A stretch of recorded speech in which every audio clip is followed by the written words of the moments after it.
Some nights, when the world is quiet and the shadows seem to stretch a little longer than they should, I hear his voice soft, close, like he's standing right behind me. I know what you did, Lucas. I know everything. It has been 8 years, and I still wake up drenched in sweat, my throat raw from screaming. I don't know if what I saw was real, but I know it was something I was never supposed to encounter. You can tell yourself all you want that ghosts aren't real, that people who vanish into thin air are nothing but stories to scare kids. But if you've been with me on that dark stretch of road near Pismo Beach in September 2016, you wouldn't be so sure. Let me take you back to that night exactly as I remember it. My family and I had been driving up the California coast for days. The RV rattled and groaned with every mile, the engine making a sound like it didn't want to be there any more than I did. It was supposed to be a peaceful, twice-a trip. Jenna, my wife, thought it would be good for us. A chance to recharge, she had said. And Adam, our 8-year-old son, loved the idea of sleeping in a house on wheels. Me? I just went along with it. The trouble started late, around midnight. We had parked the RV on a quiet pull-off a few miles outside of Pismo Beach. It was one of those lonely stretches of road, with cliffs on one side and black ocean on the other, the kind of place where headlights only find emptiness when they cut through the dark. I had stepped outside to smoke a cigarette, leaving Jenna and Adam asleep inside. The wind was colder than it should have been for September. It carried the sharp scent of salt and something else I couldn't place. Something metallic, like rusted iron. As I stood there, staring out into the inky black of the ocean, I heard footsteps behind me. Slow, deliberate. A rhythmic crunch of gravel under boots. I froze, my cigarette hanging from my lips. I hadn't heard a car pull up, and there was no one else around for miles. But the footsteps kept coming. I turned around, expecting to see some late-night traveler, maybe another camper. Instead, I saw him. The hitchhiker. He was standing a few feet away, silhouetted against the RV's dim yellow light. His face was obscured by shadow, but I could see enough. He was tall, lanky, and his clothes hung off him like they didn't quite fit. A tattered gray hoodie, ripped jeans, and boots that looked like they'd walked through hell and back. His hands were shoved into his pockets, his posture oddly still, like he was trying not to scare me. "You got a light?" he asked. His voice was low, rough, like he hadn't used it in years. I swallowed hard, trying to shake off the creeping unease crawling up my spine. "Yeah, sure." My hands were trembling as I pulled out my lighter and flicked the flame to life. The hitchhiker stepped closer, just enough for me to see his face. His skin was pale, almost gray, like he hadn't seen sunlight in months. His eyes. God. His eyes were what I remember most. They were too wide, too bright, and the irises seemed to shimmer in the light, like oil floating on water. He grinned a slow, unnatural smile that didn't reach those shimmering eyes. "Thanks, Lucas." I froze. My heart stopped mid-beat. "How do you know my name?" He just stared at me, unblinking. That horrible grin still stretched across his face. I took a step back, my mind racing. Maybe he had seen the RV. Maybe Jenna or Adam had mentioned my name earlier. That made sense, didn't it? But deep down, I knew there was no way. Jenna and Adam had been asleep for hours. "It's a nice family you've got in there," he said, nodding towards the RV. "Jenna and Adam, right?" I dropped the cigarette, my pulse thundering in my ears. I could feel the blood drain from my face. "Who the hell are you?" He didn't answer. Instead, he took a slow step forward, his boots grinding against the gravel. The wind picked up, whistling through the cliffs, but I swear it sounded like whispering low voices carried on the air, speaking words I couldn't understand. I stumbled back toward the RV, fumbling for the door handle. I wanted to run, to slam the door in his face and pretend I hadn't just spoken to something that shouldn't exist. But when I looked up, he was gone. Vanished. There was no sound, no footsteps, no movement. Just the empty stretch of road and the wind screaming through the dark. I climbed back into the RV and locked the door behind me, my hands shaking so badly I could barely twist the deadbolt. I stood there in the dark for what felt like hours, listening, waiting. The wind howled outside, and the RV creaked in response. I turned to check on Jenna and Adam, half expecting to see that hitchhiker standing over them, but they were still sound asleep. I didn't sleep that night. I sat in the driver's seat with my eyes fixed on the rearview mirror, watching for any sign of movement. Morning came slowly, the sun creeping over the horizon like it didn't want to be there either. I convinced myself I had imagined the whole thing. That maybe I'd been too tired, or maybe the darkness had played tricks on me. We packed up and hit the road early. Jenna was in good spirits, humming along to some song on the radio, and Adam sat in the back, flipping through a comic book. I kept my eyes on the road, my fingers white-knuckled on the steering wheel. Every so often, I would glance at the side mirrors, half expecting to see that pale face grinning back at me. And then I saw him. We were halfway to Monterey, driving through a long stretch of empty highway, when I caught a glimpse of something in the distance. A figure standing by the side of the road, his thumb stuck out in that universal hitchhiking gesture. It was him, the same gray hoodie, the same two wide eyes. Lucas! Jenna's voice made me jump. I glanced over at her, trying to hide the terror on my face. Yeah? Did you see that guy back there? My mouth went dry. I nodded. Yeah, I saw him. He looked weird, didn't he? I didn't answer. I didn't answer. I couldn't. We drove on in silence, but I couldn't shake the feeling that he was still there, watching us. That night, we stopped at a crowded RV park near Monterey, surrounded by families and laughter. It should have felt safe. It didn't. I woke up around 2 a.m. to a faint tapping sound. Tap, tap, tap. It was soft, like fingernails against glass. I sat up, my heart pounding. The RV was dark, Jenna and Adam still fast asleep. I listened, straining to hear over the blood rushing in my ears. Tap, tap, tap. It was coming from the window. I turned my head slowly, the air feeling thick and heavy, like I was moving underwater. He was there. The hitchhiker stood just outside the window, his face inches from the glass. His skin was paler than before, almost translucent, and his grin was wider. Too wide. His teeth were sharp and gleaming, like a predator that had finally cornered its prey. I told you, Lucas. I know everything. I couldn't breathe. I couldn't move. I just sat there, staring into those impossible eyes as the tapping continued. Tap, tap, tap. And then he was gone. The next morning, I told Jenna we were cutting the trip short. I made up some excuse about work, but I think she could tell something was wrong. I didn't care. I just wanted to get out of there, to put as many miles as possible between us and whatever that thing was. We made it back home in 2 days. I thought that would be the end of it. It wasn't. 2 weeks later, I found a photograph tucked under the windshield wiper of my truck. It was a picture of the RV. Our RV parked on that lonely pull-off near Pismo Beach. In the corner of the photo, you could see a figure standing in the shadows. The hitchhiker. That was 8 years ago. I moved my family to a different state. I changed my job, my routines, everything I could think of to shake the feeling that he was still out there, waiting. But every so often, I catch a glimpse of something. A figure by the side of the road, or a shadow where there shouldn't be one. And sometimes, late at night, I hear it again. Tap, tap, tap. And I know he's still watching. October 2020. The world was a mess. Isolation had become the new normal, and fear felt as constant as the air we breathed. For weeks, I'd been glued to the news, consumed by the endless flood of bad headlines. By the time I decided to escape, I was desperate to be anywhere but home. Joshua Tree National Park seemed like the perfect place. A vast, open desert where I could be completely alone. Or so I thought. I drove out in my RV late one afternoon, chasing the setting sun as it painted the horizon in shades of crimson and gold.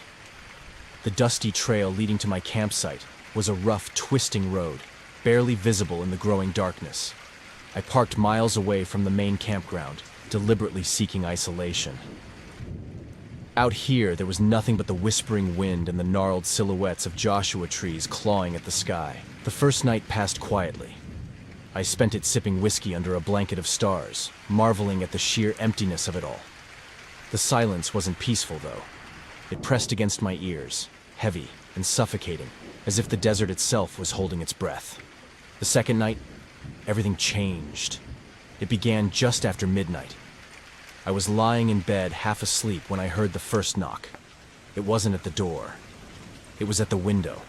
3 slow, deliberate taps, spaced out like punctuation marks. My eyes snapped open, and for a moment, I lay there, frozen. My heart began to pound, the sound echoing in my ears. I told myself it was nothing. Maybe the wind had blown a branch against the glass, or an animal had wandered too close. But as I reached for the flashlight beside my bed, a second knock followed. 3 more taps, this time louder. I swung my legs over the side of the bed, the cold floor sending a jolt through me. My hands fumbled with the flashlight, and when I finally clicked it on, the beam cut through the dark interior of the RV like a knife. The knocking had come from the small side window near the kitchenette. Slowly, I crept toward it, the flashlight trembling in my grip. The glass was fogged from the inside, but I could see the faint outline of a hand pressed against it. No, not a hand. It was gloved, with fingers too long to be human. The palm was pressed flat against the glass, and just as I registered its shape, it pulled away, leaving behind a smudge that glistened in the moonlight. I staggered back, nearly dropping the flashlight. My breath came in short, panicked gasps. Who the hell was out here? Who's there? I shouted, the words scraping my throat. There was no answer. The silence outside was deafening, so absolute that it made my ears ache. I waited listening, my body tense and trembling. Then I heard it. Footsteps crunching in the dirt, circling the RV. I followed the sound, moving to the opposite side of the vehicle. My flashlight beam swept the window, illuminating nothing but my own reflection. The footsteps stopped, and for a moment, I thought whoever it was had left. And then came the knock, this time at the door. It wasn't frantic or aggressive. It was measured, deliberate, the kind of knock you'd expect from someone trying to sell you something. But out here, in the middle of the desert, it was wrong. I moved toward the door, knife in hand, every instinct screaming at me to stay quiet. My fingers hovered over the lock, and I leaned in to peer through the peephole. What I saw made my stomach lurch. A figure stood just beyond the steps, tall and impossibly thin. They wore a mask, something old and cracked, the kind you might find in a forgotten antique store. The face was grotesque. Its hollow eyes stared back at me, and the painted-on smile stretched unnaturally wide, as if mocking me. The figure didn't move. They didn't speak. They just stood there, perfectly still, as though they had all the time in the world. I stepped back from the door, my heart hammering in my chest. My mind raced with possibilities. Was this some deranged local? A camper pulling a sick prank? But how would they even know I was here? I hadn't seen another soul for miles, and then they knocked again. This time, the sound was harder, louder, as if they were testing the strength of the door. "Go away!" I yelled, gripping the knife so tightly that my knuckles turned white. The figure tilted their head, the motion slow and deliberate, as if they were studying me through the door. Then, without warning, they turned and walked away, their silhouette swallowed by the darkness. I stood there, rooted to the spot, knife in one hand and flashlight in the other. My breathing was ragged, my mind unable to process what had just happened. I wanted to believe it was over, that whoever, or whatever it was, had left. But deep down, I knew better. The handprint on the window was still there, and when I looked closer, I saw something that made my blood run cold. The fingers weren't just long. They were clawed. The figure was standing at the edge of the campsite, just beyond the reach of my headlights. The mask was unmistakable, its grotesque features glinting faintly in the pale light. They stood motionless, like a statue, their head tilted slightly to one side. I turned the headlights on, flooding the desert with harsh white light. The figure didn't flinch. They didn't even move. It was as if the light didn't affect them at all. "Get out of here!" I shouted, my voice cracking.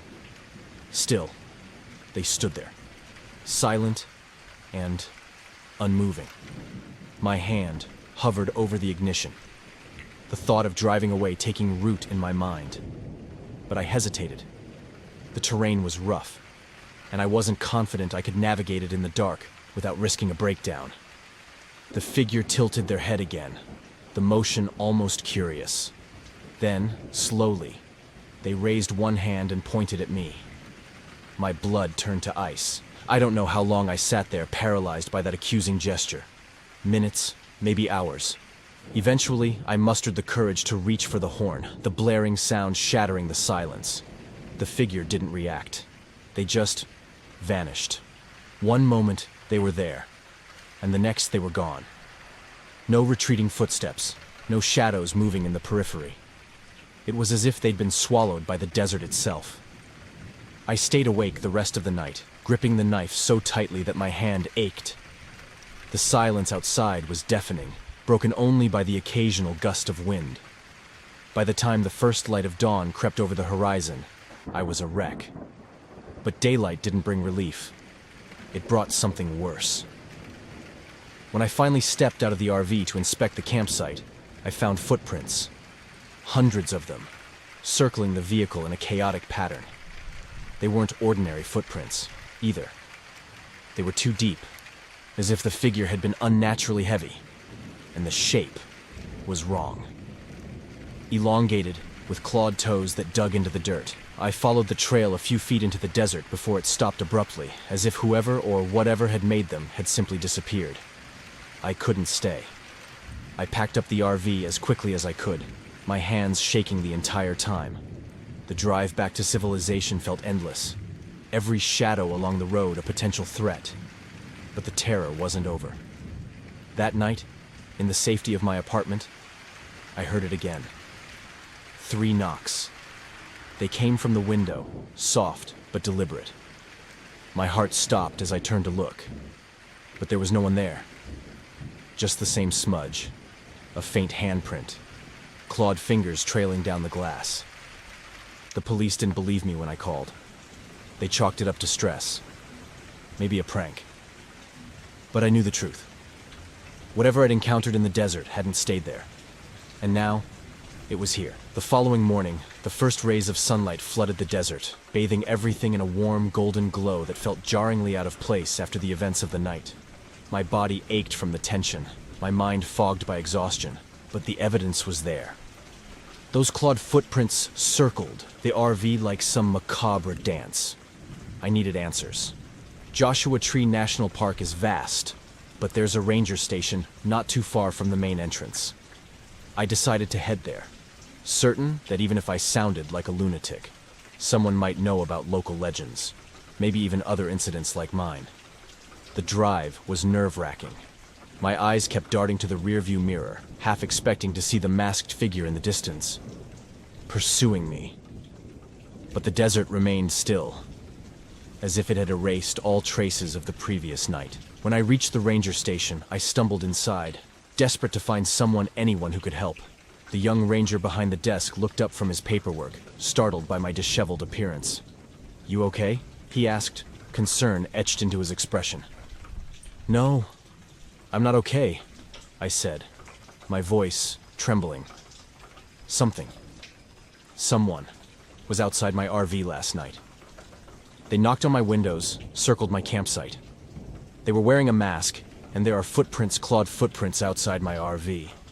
I realized how absurd I sounded, but the ranger didn't laugh or dismiss me. Instead, his face darkened. He leaned in, lowering his voice. "Where were you camped?" I told him, and his expression grew more serious. "That's pretty remote. We don't patrol out there much. Have you heard of anything like this before?" I pressed. He hesitated. "Not recently, but there are stories." "What stories?" He leaned back, glancing around as if to make sure no one else was listening. "There's a local legend about a man who used to live out in the desert decades ago. He was a recluse, built a shack out there somewhere. They say he was obsessed with masks, collected them, made them. People in town thought he was harmless until hikers started going missing near his property. When the authorities finally went out there, the shack was empty, abandoned. They never found him, just a bunch of masks hanging on the walls. A chill ran down my spine. And you think it's him? I don't know, he said, his tone cautious.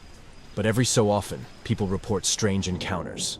A masked figure, knocking on their windows, asking for help. Usually, it's campers who've gone too far off the beaten path. What happens to them? I asked, my voice barely above a whisper.